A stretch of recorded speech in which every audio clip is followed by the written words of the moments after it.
He was a billionaire drowning when a mysterious hand smashed the glass and dragged him back to life. No one believed him when he claimed it was a girl, a homeless child, barely 13.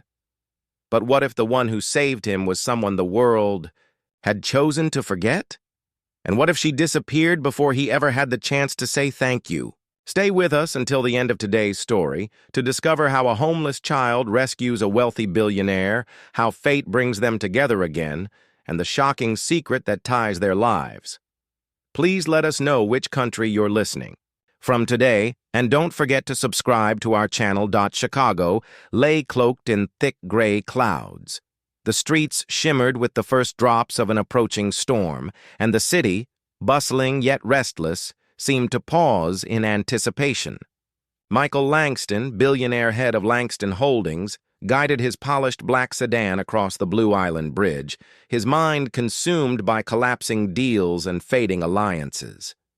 As thunder split the air above, Michael pressed harder on the accelerator, desperate to outrun both the storm and the chaos inside his head. But one wrong turn, one hidden puddle, and everything unraveled faster than he could respond. The tires lost their grip, the slick pavement betraying him. He yanked the steering wheel, but it was already too late. The car spun violently, skidding sideways across the drenched bridge, metal shrieking as it burst through the decaying guardrail with a horrific crunch. For a fleeting, suspended moment, Michael saw the city skyline tilt. Then the car nosedived. Gravity gripped him like a predator. Below, the Calat River surged, black, cold, and merciless. In that instant, time stretched thin, and Michael felt the terrifying truth. He no longer had control.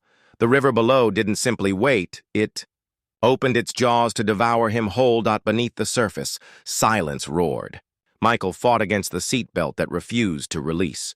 Water poured through the cracks in the windshield. He screamed, pounded the glass, but no one could hear. The river was relentless. The harder he fought, the faster time slipped away. His thoughts turned to his daughter, to the mistakes he had never repaired, to all the words left unsaid. As consciousness dimmed, a shadow appeared outside the window. Then, crack. A rock slammed against the glass. Again. Again. At last, the final strike shattered it, and icy water burst inward. A small hand reached through the broken window. Michael felt it before he saw it, a sudden pressure on his arm, thin fingers gripping his jacket with desperate strength. He tried to move his other hand, but the cold had numbed his limbs. The hand refused to let go, tugging, yanking, urging him to fight. He resisted, not from will, but from exhaustion. His body was heavy, sinking, yet the hand pulled again, harder, this time. And somehow, impossibly, he moved. Rain still hammered down, drenching him anew. As he coughed violently, his eyes found her. A figure crouched in the mud just a few feet away. A girl, thin, wiry, soaked to the bone. She was no older than 13, perhaps even younger. Her hair clung to her face in wet ropes, and her clothes hung torn and stained. Mud streaked her cheeks. Her eyes, hollow, fierce and unblinking, locked with his for only a heartbeat. She said nothing. She didn't wait. She simply turned and vanished into the downpour like a ghost. One moment she was there. The next, gone, leaving behind only defiance and the life she had just saved. At the hospital, no one believed him. The firefighters insisted they had pulled him from the wreck. But Michael knew the truth of what he had seen. The girl was real. A child had saved his life, and then disappeared. His sister, Charlotte Langston, powerful and cold, dismissed it as trauma. The media called it a miracle, then a fabrication. But Michael refused to let it rest. He began a search, determined to find the girl who had vanished without a name. He combed through shelters, alleys, and train stations. Finally, a boy at a gas station whispered her street name, Rat. Michael pursued every lead. Then, near an abandoned park, he discovered a torn scrap of red fabric. the same hoodie she had worn. At last, a breakthrough. A social worker, Karen Holloway, reported that a girl matching her description had been admitted to St. Bridget's Youth Center, sick, dehydrated, and silent. She was there, Ava Brooks, the ghost from the river. Now, in oversized clothes and, with tired eyes, she seemed even smaller. "You saved me," Michael whispered, his voice low but heavy with emotion. He studied her face, trying to reconcile this frail, quiet girl with the force of nature who had shattered a car window and dragged him back from death. "You didn't just pull me out of that river. You brought me back." "Didn't think you'd make it," she murmured, giving the faintest shrug. Her voice was raspy, aged far beyond her years. "People like me don't get to be heroes. We disappear. We run. We survive. But we're never remembered." Michael sat in silence for a long moment. Then he drew a deep breath, his words deliberate. "I remember you. I'll never forget. And I'm not here to make you a story. I'm here to give you a place." He offered her a safe haven. No questions, no demands. Just a home, somewhere warm, where she could rest without fear of looking over her shoulder. A place that could belong to her if she wanted it. Ava agreed to stay. For a few days, life was quiet. She painted her room, started school, even laughed. But then the system struck back. Social services, armed with legal authority, arrived at dawn with a signed court order. Without so much as a knock, they walked through the door, their expressions unreadable, their voices clipped. Ava was finishing her cereal when they called her name. Startled, she looked at Michael, fear flashing in her eyes, a fear carved by past traumas.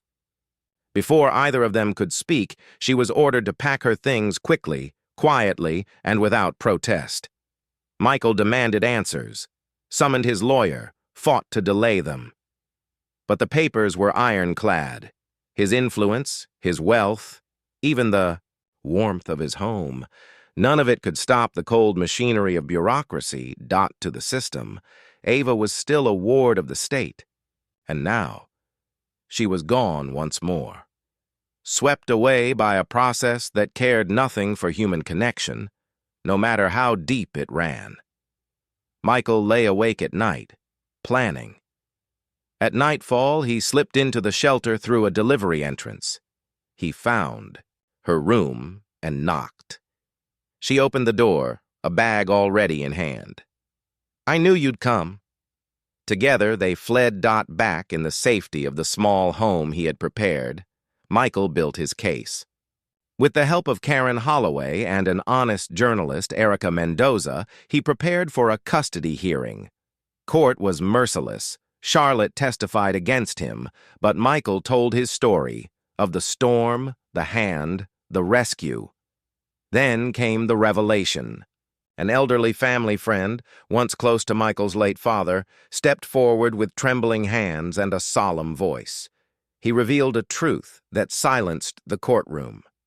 Years ago, he had encountered Ava's mother shortly before the tragic accident that claimed her life.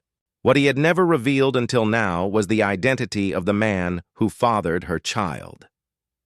According to medical documents and a birth certificate he had hidden, fearful of reigniting old wounds, Ava's father was Michael's late cousin, a man estranged from the Langston family after a bitter inheritance feud, who had vanished from their lives. The revelation unearthed a secret long buried.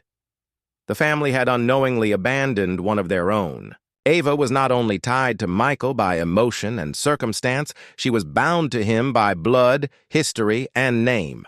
The courtroom froze. Judge Marlene Whitaker studied the documents in silence, her glasses balanced on the edge of her nose as she turned each page. Her expression shifted, first stern, then softened with understanding. She looked up at Michael and Ava. Then her gavel struck, sharp and final. "Custody granted," she declared. "Ava Brooks will remain in the care of Mr. Michael Langston." A hush swept across the room, followed by a ripple of emotion. Michael exhaled, his shoulders loosening after weeks of tension. Tears filled Ava's eyes, not of grief, but disbelief.